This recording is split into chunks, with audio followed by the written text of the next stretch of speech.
सुनि समुझहि जन मुदित मन, मज्जहि अति अनुराग। लहै चारि फल अछत तनु, साधु समाज प्रयाग। अभी हम लोग बात कर रहे थे कि गुरु जो है वो प्रयागराज के समान है। यहाँ जो है जो भी बातें कही गई हैं वो जो है एक उपमा दे करके कही गई हैं। जहाँ जहाँ प्रयागराज लिखा हुआ है वहाँ उसका मतलब गुरु से है। नहाने का मतलब है तो जहाँ जहाँ नहाना लिखा हुआ है इसका मतलब ये है कि गुरु की बात को ध्यान से सुनना, अपने मन में बैठाना, उनके बात में उसके हिसाब से अपना व्यवहार बदलना। अगर हम केवल गुरु की बात सुन लेते हैं, मन में नहीं बैठाते हैं, तो गुरु का बोलना भी खराब होगा और हमने जितना देर समय लगा के सुना है वो भी बर्बाद होगा। आज के लिए देखा जाता है कि प्रवचन चलता है, गुरु जी बताते जाते हैं, लोग वहाँ बैठ के सुनते हैं और जो सुन के बाहर निकलते हैं उनका व्यवहार फिर बदल जाता है। सबसे इम्पॉर्टेंट बात यह है कि गुरु जी के जो बता रहे हैं उसको ध्यान से सुनना, उसको अपने व्यवहार में ले आना। अगर हम गुरु जी की बात को व्यवहार में नहीं ले आते हैं तो गुरु जी का बोलना भी बेकार है, हमारा सुनना भी बेकार है, हमारा गुरु जी के आश्रम में जाना भी बेकार है। अब ये चीज़ ध्यान में रख करके हम लोग आगे के चौपाई पढ़ेंगे। तो इसका मतलब ये सुनि समुझहि जन मुदित मन, सुन के सब लोग जो अच्छे मन से उसको सुनेंगे। और मज्जहि अति अनुराग, मज्जहि का मतलब, इसका मतलब ये है कि वो लोग जो है अपने अंदर गुरु जी की बात को धारण करते हैं, सीखते हैं उनसे, उनका व्यवहार समझते हैं, उनको सीखना पड़ता है और अपना व्यवहार बदलना पड़ता है। तो मज्जहि, और वो काम बिना अनुराग के नहीं होगा, बिना प्रेम के न। अगर हम गुरु जी को प्रेम ही नहीं करते तो उनकी कोई बात अच्छी नहीं लगेगी। अगर वो कहेंगे सही बोलो तो हम कहेंगे सही बोलने से क्या होता है, सही बोलने से परेशानी आएगी, झूठ ही बोलो, क्योंकि हम उनके पे अनुराग नहीं है हमारा। और जो लोग ऐसा करते हैं, जो लोग मतलब गुरु जी की बात को अपने ध्यान में बैठाते हैं, उनके हिसाब से बात करते हैं, उनके हिसाब से अपने अंदर व्यवहार बदलते हैं, तो वो क्या होता है कि गुरु जो है कभी भी कोई चीज़ गलत नहीं बताता है। तो वो जो है इसी समय लहहि चारि फल अछत तनु, साधु समाज प्रयाग, प्रेम पूर्वक गोते लगाते हैं। वे शरीर के रहते ही धर्म, अर्थ, काम और मोक्ष चारों फल पा जाते हैं। मज्जन फल पेखिय तत्काला, काक होई पिक बक उमराला। सुनियाचरज करे जनि कोई, सतसंगति महिमा नहीं गोई। तुलसीदास जी कहते हैं कि इस तीर्थ राज में स्नान का फल तत्काल ऐसा देखने में आता है कि कौवे कोयल बन जाते हैं। अब यहाँ कौवा कोयल नहीं बनता है, काले काम करने वाले, काले मन वाले लोग भी अच्छे मन के हो जाते हैं। यहाँ कहने का मतलब ये है, जब वो गुरु जी के शरण में जाते हैं, गुरु जी की बात को सुनते हैं, गुरु जी की बात को अपने व्यवहार में ले आते हैं, तो बुरे से बुरे लोग भी अच्छे बन जाते हैं। इसका ये मतलब है, कौवे कोयल बन जाते हैं और बगुले हंस बन जाते हैं। और यह सुनकर कोई आश्चर्य न करे, क्योंकि सत्संगत की महिमा छिपी नहीं है। सत्संगति, सत माने अच्छे लोगों से संगति करना, साथ में रहना। अच्छे लोगों के साथ में रहने से ही अच्छे लोगों के गुण हमारे पास आते हैं। वाल्मीक नारद घट जोनी, निज निज मुख निकही निज होनी। जलचर थलचर नभचर नाना, जे जड़ चेतन जीव जहाना। वाल्मीकि जी, नारद जी और अगस्त्य जी ने अपने अपने मुखों से अपनी होनी यानी जीवन का वृत्तांत जिंदगी अपने जिंदगी के बारे में बताया है। जल में रहने वाले, जमीन पर चलने वाले और आकाश में विचरण करने वाले नाना प्रकार के जड़ चेतन जितने जीव इस जगत में हैं, मति कीरत गति भूति भलाई, जब जेहि जतन जहाँ जेहि पाई, सो जानब सतसंग प्रभाव, लोकहु वेद न आन उपाऊ। उनमें से जिसने जिस समय जहाँ कहीं भी जिस किसी यत्न से बुद्धि, कीर्ति, सद्गति, विभूति और भलाई पाई है, वो सब सत्संग का ही प्रभाव समझना चाहिए। वेदों में और लोक में इनकी प्राप्ति का दूसरा कोई उपाय नहीं है। यानी सत्संगति से हमको बहुत कुछ मिल सकता है। सत्संगत में जैसे हमने हमारे जो कोई गुरु जी हैं, वो उनके साथ में हम रहते हैं तो धीरे धीरे हम उनके जैसे ही व्यवहार करना शुरू कर देंगे। तो इस तरह से, और वो व्यवहार करने गए, जैसे आदमी पहले अलग है तो नशा वशा भी करता है, लेकिन जब वो आश्रम में जाने लगता है, वहाँ देखता है कि आश्रम में कोई नशा नहीं करता है, तो धीरे धीरे उसका नशा कम होता है और उसके बाद जो है धीरे धीरे ख़त्म भी हो जाता है। जो आदमी बाहर झूठ वूठ बोलता है लेकिन आश्रम में जाता है, भगवान जी का बारे में सुनता है, समझता है, तो धीरे धीरे उसका मन जो है अच्छे कामों में लगने लगता है और वो जो है सुधर जाता है। तो यही कह रहे हैं कि जैसे जैसे जो है जो सत्संग के चक्कर में पड़ा है, सत्संग के से हुआ है, वो जो है वही एक रास्ता है कि हम जो है हम अच्छे अपने को सुधार सकते हैं। बिनु सत्संग विवेक न होई, राम कृपा बिनु सुलभ न सोई। यहाँ बहुत बड़ी बात कह दी गई। करे बिना सत्संग के बुद्धि नहीं आती है, विवेक नहीं होता है। लेकिन ये कब होता है? सत्संग अच्छा आदमी आपको कम मिलता है। ये जब राम की कृपा होगी तभी आपको अच्छा आदमी मिलेगा। राम कृपा बिनु सुलभ न सोई। राम की कृपा नहीं होगी तो आपको जितने लोग मिलेंगे सब खराब लोग मिलेंगे। राम जी की कृपा हुई तो कोई एक अच्छा आदमी आपको मिल जाएगा, और वो अच्छा आदमी अपने बुद्धि से, अपने बात से, अपने व्यवहार से आपको बदल देगा।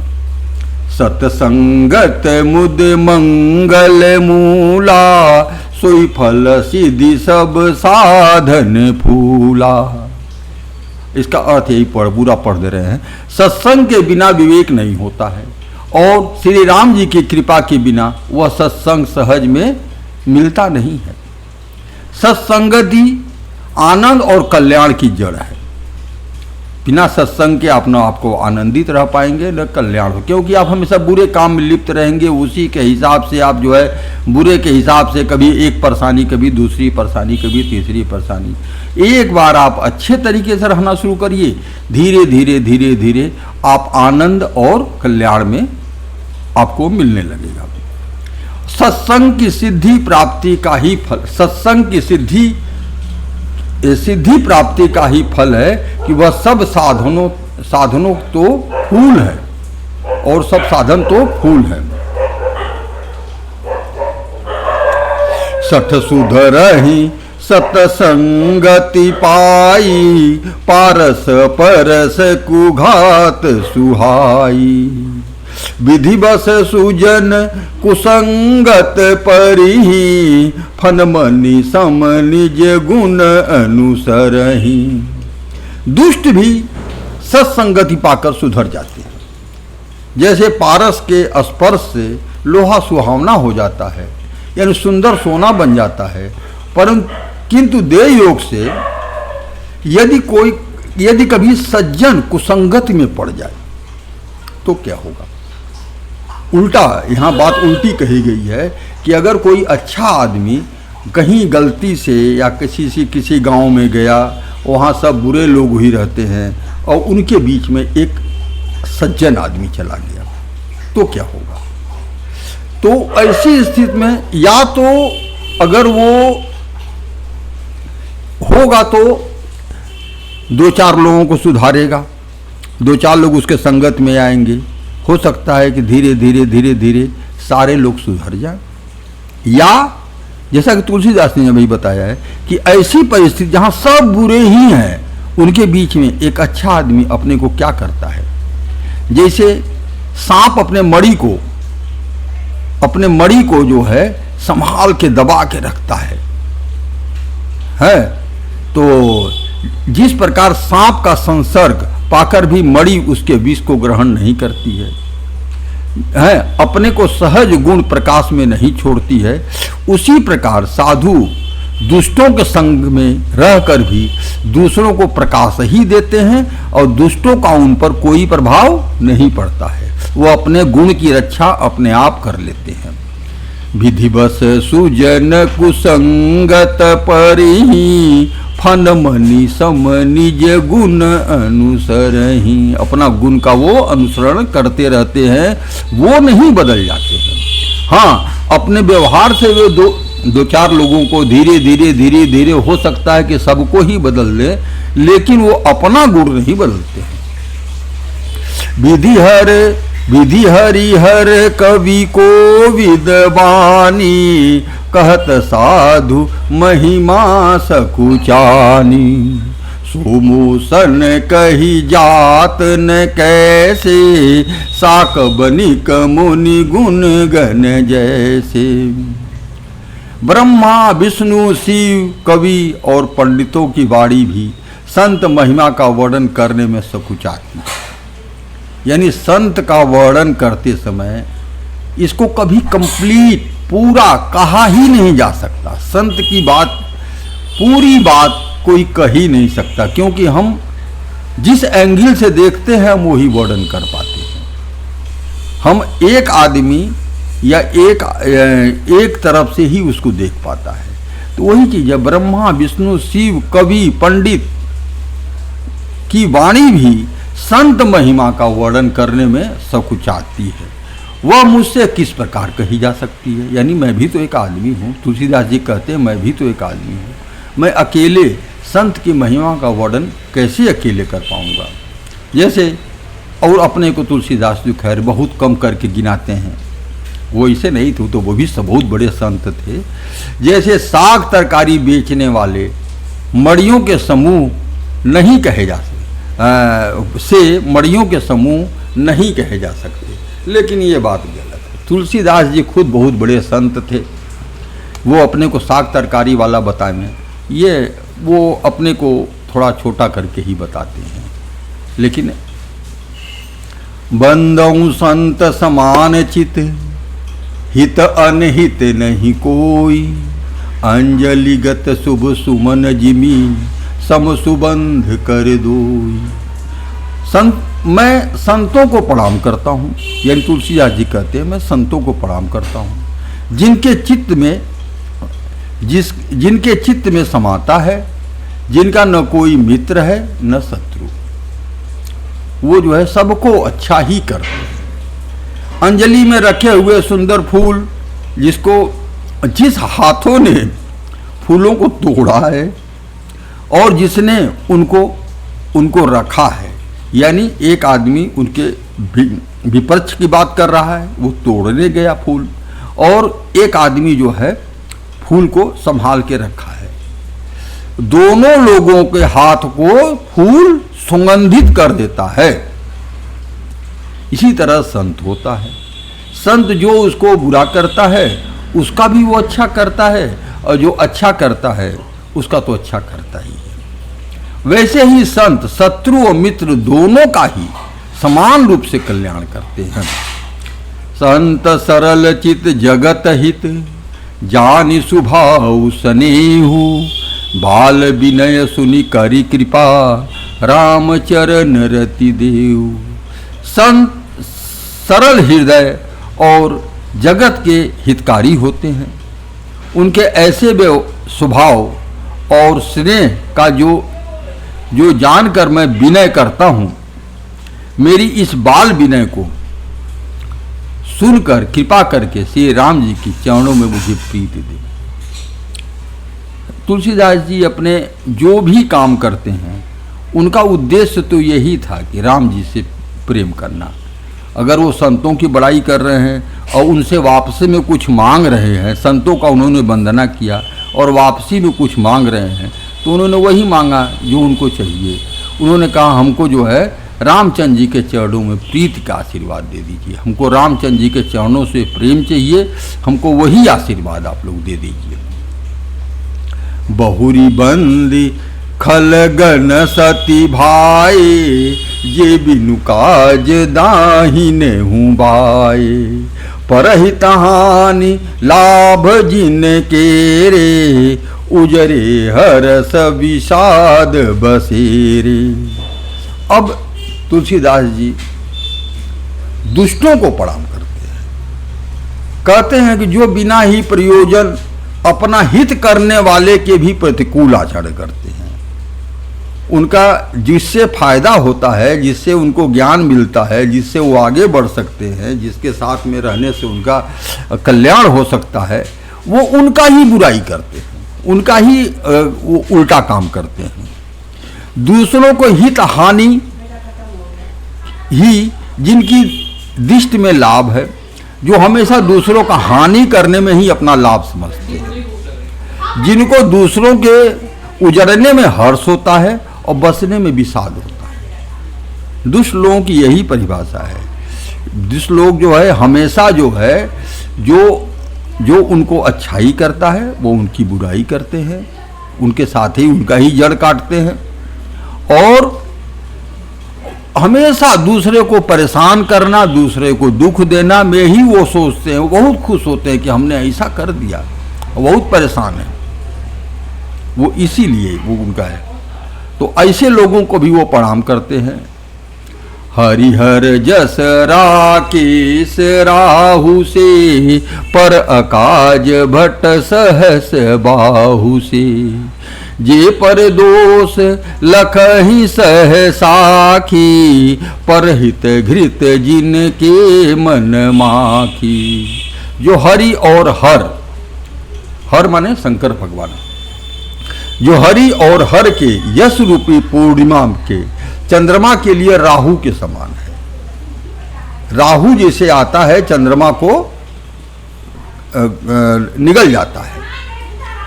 जहाँ कोई भी भगवान विष्णु और शंकर के यश का वर्णन होता है वो उसमें बाधा देते हैं। जो अच्छा काम करो तो उनको जाके बाधा पहुंचाना, उसको रोकना, कोशिश करना कि कुछ ऐसा कमेंट कर दो कि वहाँ जो है सब तहलका मच जाए, उल्टी सीधी बात बोल देना। जो हरि और हर के यश रूपी पूर्णिमा के चंद्रमा के लिए राहु के समान हो, और दूसरों की बुराई करने में सहस बाहु के समान वीर हो। सहस बाहु बहुत बड़ा वीर था, लेकिन वो हमेशा जो है सहस बाहु जो है वो राक्षस जैसे था कुछ, तो वो उनके समान वीर हो। जो दूसरे के दोषों को हजार आंखों से देखते हैं, अपनी नहीं दिखाई पड़ती है, दूसरा अरे वो तो ऐसा है, वो ऐसा है, हमेशा सबका बुराई ही उनको दिखाई पड़ता है। जो दूसरे के दोषों को हजार आंखों से देखते हैं और दूसरे के हित रूपी घी के लिए जिनका मन मक्खी के समान है। अब घी है, घी रखा है और वो जाएंगे मक्खी बन के उसमें गिर जाएंगे और खुद भले मर जाएं। घी में पड़ने के बाद मक्खी जिंदा कहाँ रहती है? अर्थात जिस प्रकार मक्खी घी में गिर करके उसे खराब कर देती है और स्वयं मर जाती है, उसी प्रकार दुष्ट लोग दूसरों के बने बनाए काम में अपना हानि करके भी उसको बिगाड़ देते हैं। तो ये दुष्ट लोगों की बहुत अच्छी परिभाषा उन्होंने बताया है।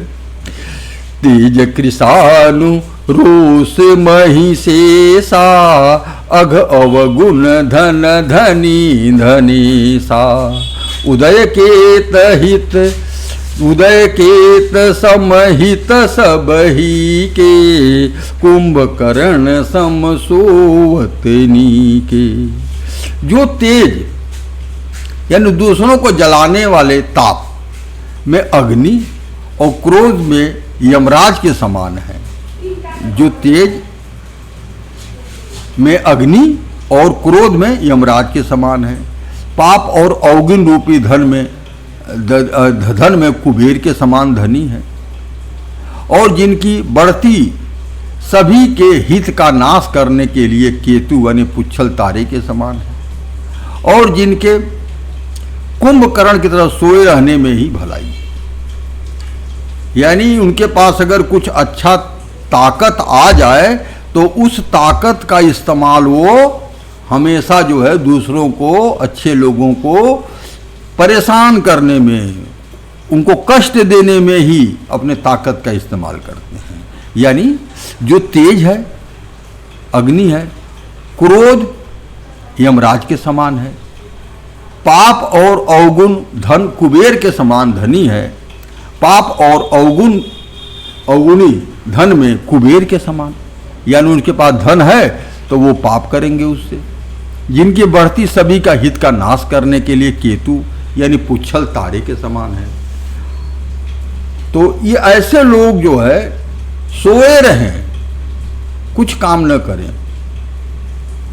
तो ऐसे लोगों में उनके सोए रहने में ही भलाई है।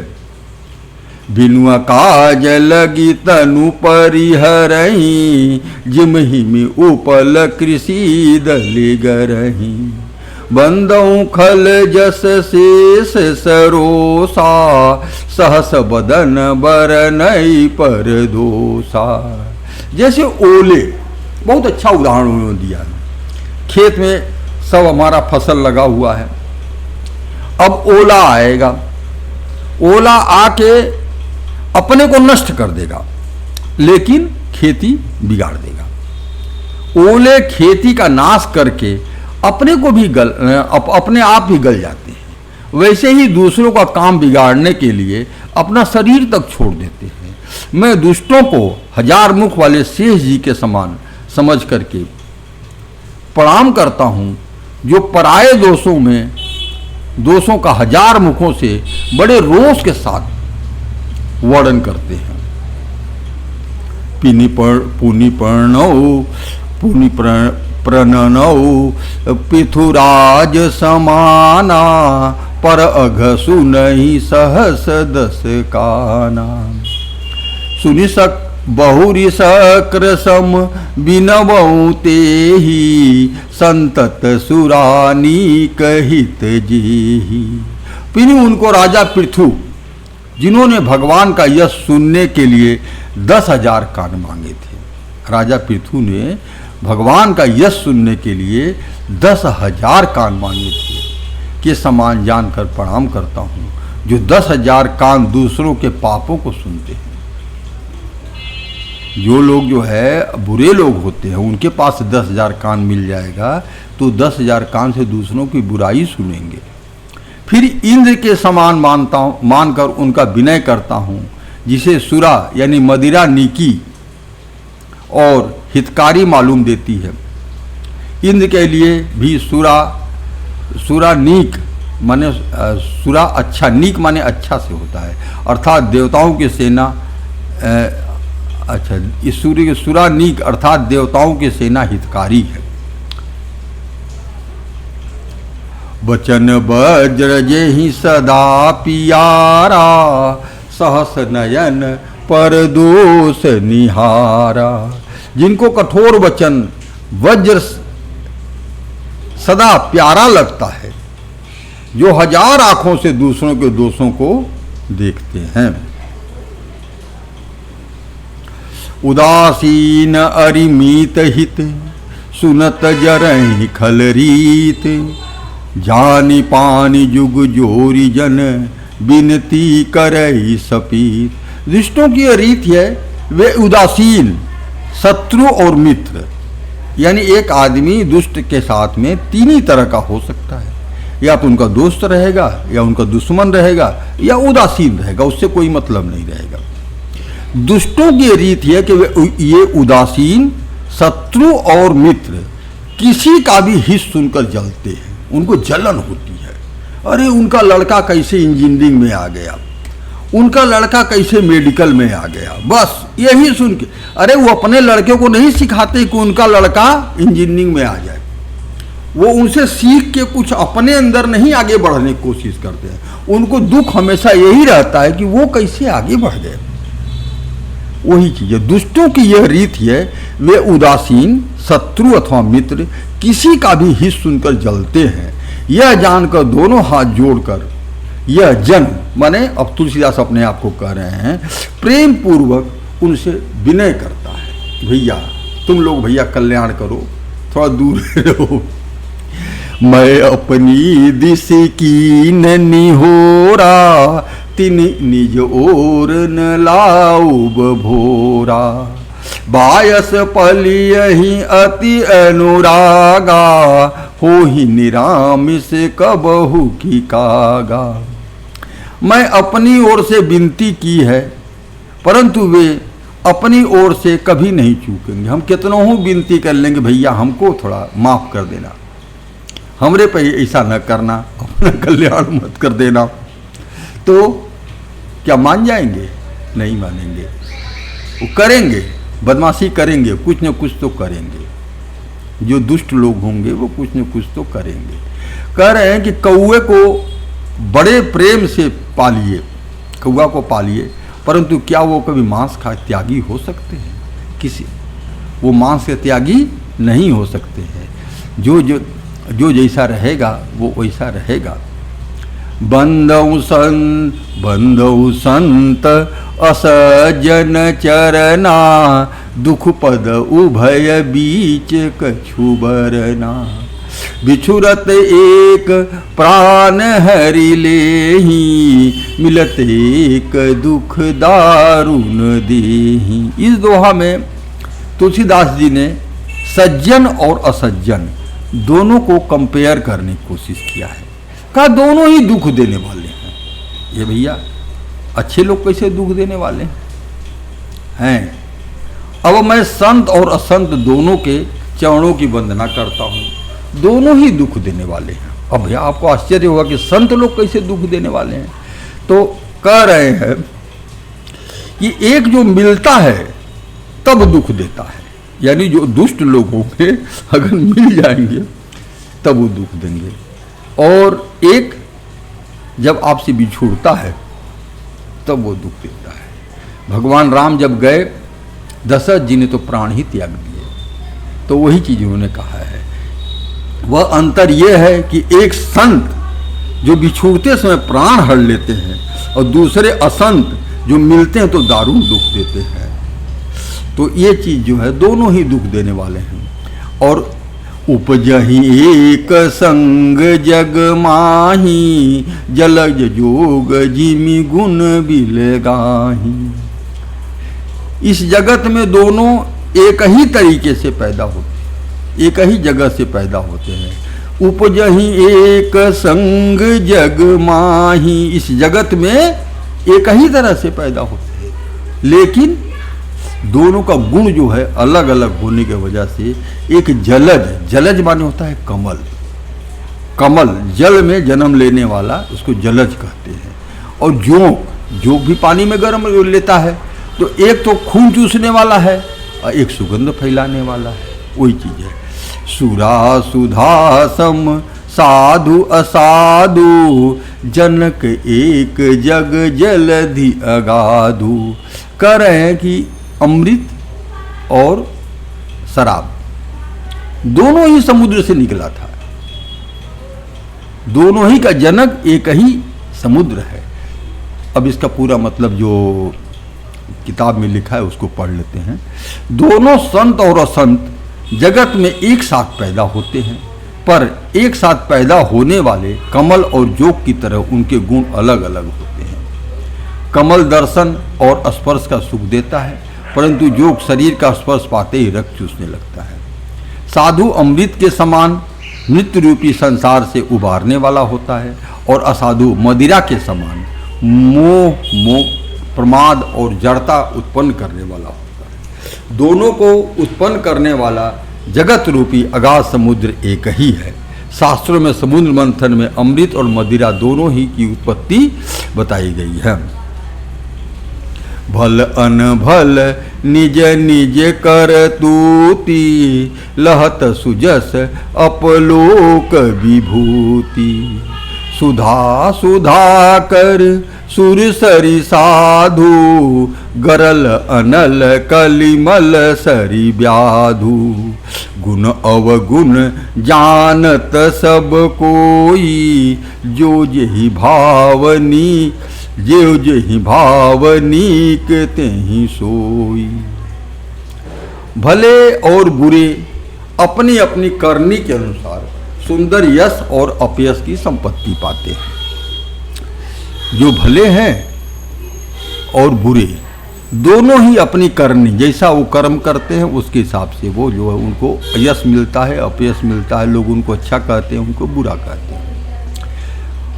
और ये कह रहे हैं कि अमृत, चंद्रमा, गंगा जी और साधु अपनी विष, अग्नि, कलयुग, पापों की नदी अर्थात कर्मनाशा और हिंसा करने वाले व्याध, इनके गुण अवगुण सब कोई जानते हैं। जिसको जो भाता है, जिसको जो अच्छा लगता है वो उसको उठा लेता है। किसी को जहर अच्छा लग, शराब अच्छी लगती है तो जाके उतना खाना में से सबसे पहले जाके शराब है उठाएगा। जिसको दूध अच्छा लगता है वो जाएगा, अगर खाना सब रखा है तो वहाँ पूछेगा भैया दूध है तो थोड़ा दूध पिला दो। किसी को चाय अच्छी लगती है तो चाय पिएगा। जिसको जो अच्छा लगता है वो उसको उठा लेता है, उसके साथ में रहता है। भले भलाई पैल हैं, भले लोग जो है भलाइयों को लेते हैं।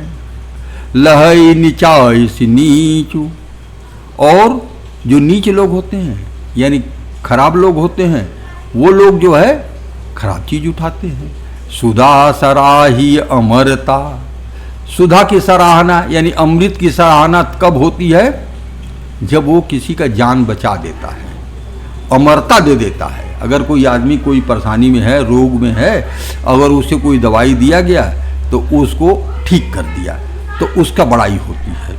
और गरल माने जहर की बड़ाई कब होती है? जब वो जो है बहुत लोगों को मारते, बहुत जल्दी मारते, उसका मारने में बड़ाई होती है। जैसे पोटेशियम साइनाइड है, पोटेशियम साइनाइड एक जहर है, उसका नाम इसीलिए है कि उसको जो है जिभिया पर रखते ही आदमी खत्म हो जाता है, तनिको तकलीफ नहीं, तुरंत 1 सेकंड नहीं लगा कि मर गए, इसलिए उसकी बड़ाई होती है। वो जहर जो है कि बड़ाई तब होगी जब वो मारने में तेज होगा, और अमृत की बड़ाई तब होगी जब वो बचाने में तेज होगा। यही चीज है। भला भलाई ही ग्रहण करता है और नीच नीचता को ही, नीचता ही ग्रहण करिए रहता है। अमृत की सराहना अमर करने से होती है और विष की सराहना मारने में।